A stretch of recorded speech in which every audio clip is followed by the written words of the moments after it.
Lights on. வணக்கம். திங்கக்கிழமை பிறந்த உடனேயே நமக்குள்ள எழுகிற உற்சாகத்தை நாம் அப்படியே தக்க வச்சுக்கிறோங்க. நான் அடிக்கடி சொல்லுவேன், இந்த வாரம், இந்த மாதம், இந்த வருடம், எப்போவுமே வாழ்க்கையில்.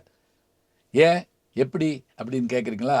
ஏன்னா இந்த உற்சாகத்தோட வாழ்கிறவர்கள் தான் அவர்களுக்கு ஆயுள் நீண்டதாக இருக்கும். அது மட்டும் இல்லைங்க, நம்ம உற்சாகமாக இருந்தால் மற்றவளை உற்சாகப்படுத்தலாம்ல, அதுதான் முக்கியம்.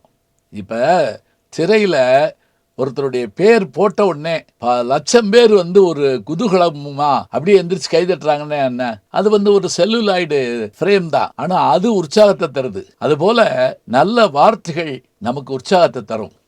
சரி, இப்ப பிறக்கிற போது என்னவா நினைக்கிறோம்? நாம யாரோ குழந்தையா தான் பிறக்கிறோம். ஆனா வளர்ற போதும், சாதித்த போதும், மறைகிற போதும் இந்த உலகத்துக்கு நம்ம ஏதாவது செஞ்சுட்டு போறோங்க, செஞ்சுட்டு போகணும்.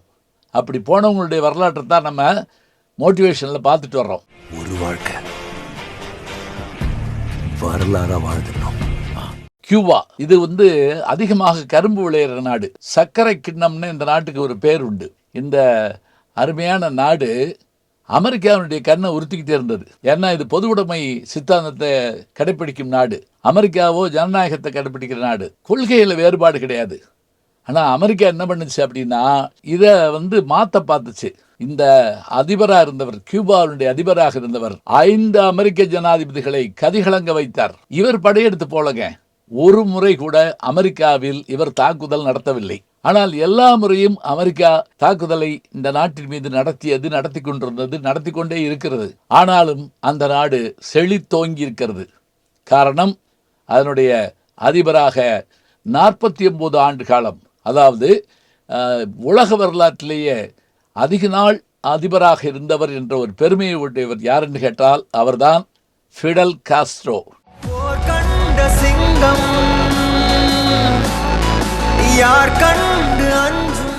இவருடைய தந்தையார் அவரும் கரும்பு விவசாயி தான். அவர் ஸ்பெயின்ல இருந்து வர்றாருங்க. ஸ்பெயின்ல இருந்து தன்னுடைய கடும் உழைப்பால் என்ன பண்றாரு அப்படின்னா, ஏறத்தாழ 1000க்கும் மேற்பட்ட ஏக்கர் நிலங்களை தன்னுடைய பொறுப்பில் எடுத்துக்கிட்டு சொந்தமாக்கி அதன் மூலமாக பல்லாயிரக்கணக்கான பேர்களுக்கு வேலை கொடுத்தார். இவர் தான் ஃபிடல் காஸ்ட்ரோவுடைய தந்தை ஏஞ்சல் காஸ்ட்ரோ, தாயார் லினா. இவர்களுடைய வீட்டில் முதல் குழந்தையாக பிறந்தவர் தான் ஃபிடல் காஸ்ட்ரோ.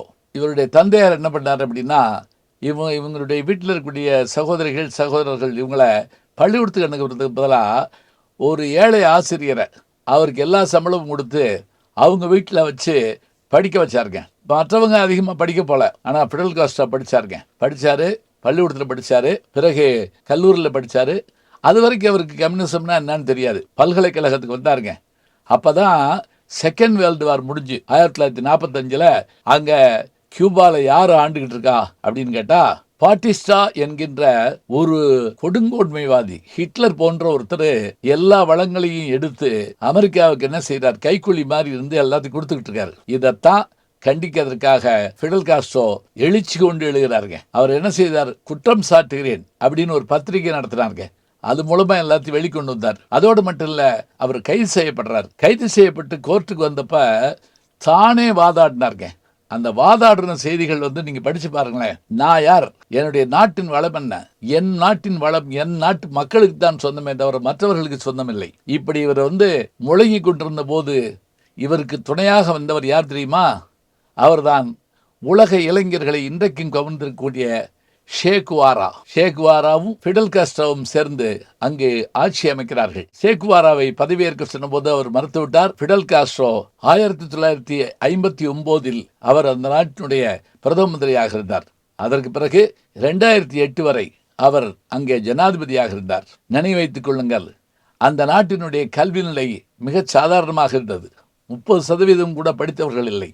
ஆனால் இவர் ஆட்சிக்கு வந்தவுடன் ஒரே ஆண்டில், அதாவது என்ன சொன்னார் தெரியுமா, கல்லாதவர்கள் கற்றுக்கொள்ளுங்கள், கற்றவர்கள் கற்றுக் கொடுங்கள்.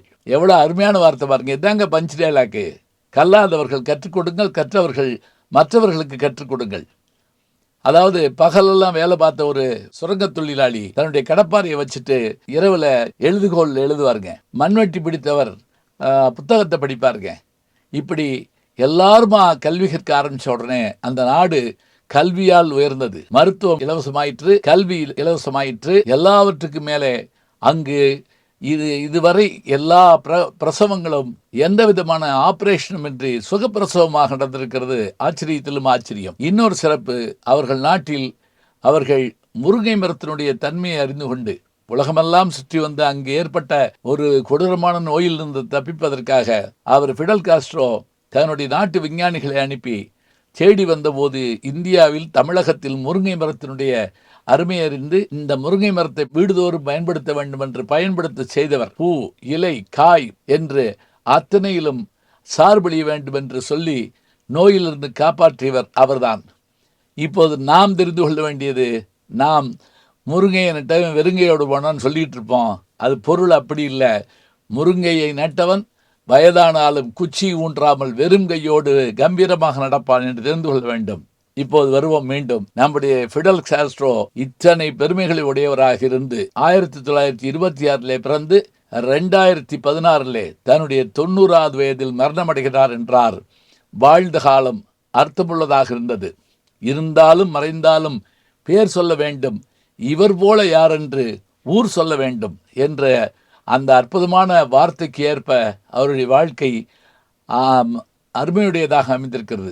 இருந்தாலும் மறைந்தாலும் பேர் சொல்ல வேண்டும்.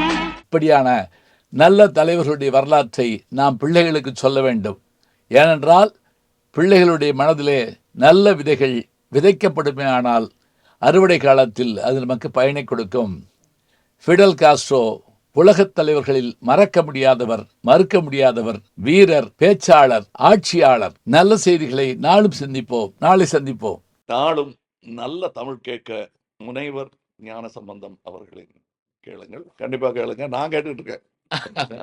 நம்முடைய யூடியூப் சேனலை சேர்ந்து Instagram, Facebook, Twitter, blog, WhatsApp channel என்று அத்தனையிலும் நான் முன்தொடர்ந்து செல்கிறேன். நீங்கள் பின்தொடர்ந்து வாருங்கள்.